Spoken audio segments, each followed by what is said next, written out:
want here to demonstrate our vision for the future governments. We envision it as to be a virtual government. How it's going to look like, what is really virtual, and what we needed to be delivered, and what the impact is going to make. That's what we're going to go through in these presentations. How the virtual government is going to look like is the virtual government is no more that government that is to you, that's been made traditionally. It is not the government with you that we just connected to you. It is the government that is driven by you. This is the insight that we want to make here through the concept of virtual governments. This virtual government is how it's going to look like. It is the virtual government is an ecosystem of a shareholders, not a stakeholder anymore. It's driven by the concept of governance-less. This governance-less concept is about the impact that there is the citizen itself is the driver for these services. There is the services that is clonable. That's mean my virtuals that I made here can be repeatable in other nations that need my assistance.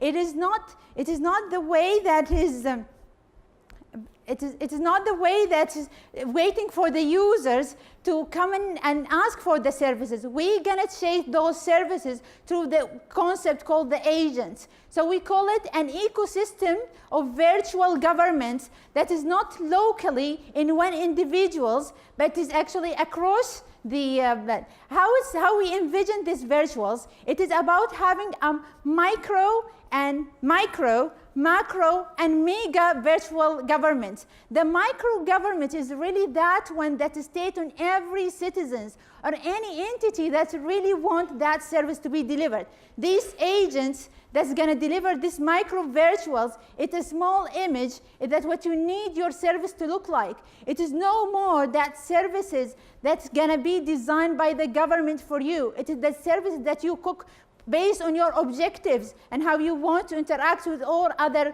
entities within that space.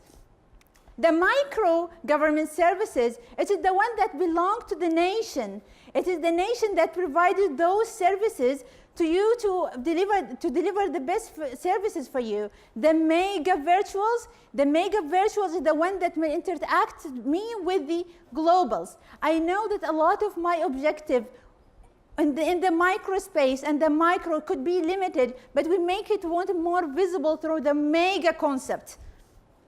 It is not a restricted environment, it is a more collaborative environment.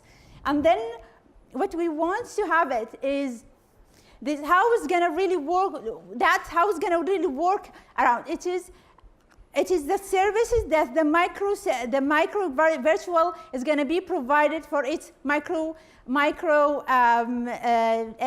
citizens. So those is not going to be customized. It's not going to be that one that is delivered by the government itself. It is the one that I specify in the system itself through its cognitive engine. It want to deliver the best one that's going to very specific and customized to the objective of the those agents there. But one small example for here is like those, the way that you drive your education, it's about that I know the best way for me to educate. I know the services that the government is going to provide me through the micro services. But then what is about the insight that's coming from the global? The global that's really direct and know that there's a talent, for example, need to be created within that region. So I know where the talent located in my nations. I raise them, I monitor them through those agents that installed in your mobiles and the robots that have been attached to them, the way that can we reach to them. Those services, what we call it, is very adaptable. Is not fixed.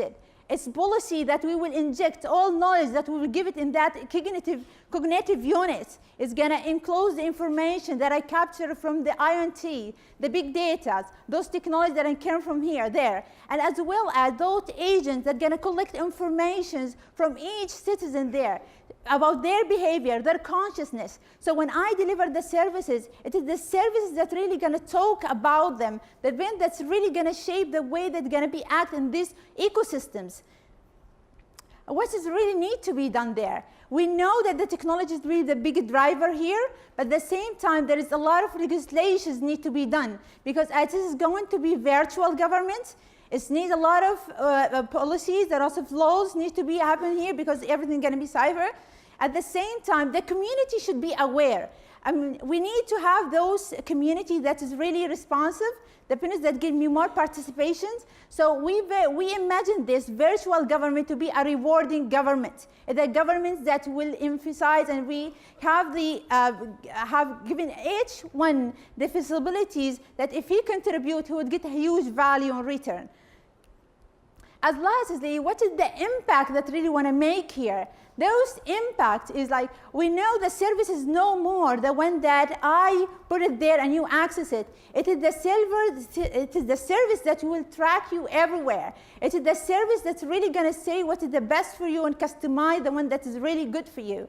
At the same time, it is a global risk management. I know what is happening there in that virtual government, the global mega one. I know what is the information share in terms of the crisis, in terms of whatever kind of information is happening in that nations. I can transfer it because it is a linked environment, it is an ecosystem. That space of global innovation is going to be transferred to the micro and macro virtual governments. So it is a very linked environment. We are not anymore that one that is very specific, that is very isolated. We are more in a collaborative space. We are really driving the innovation here. It is one united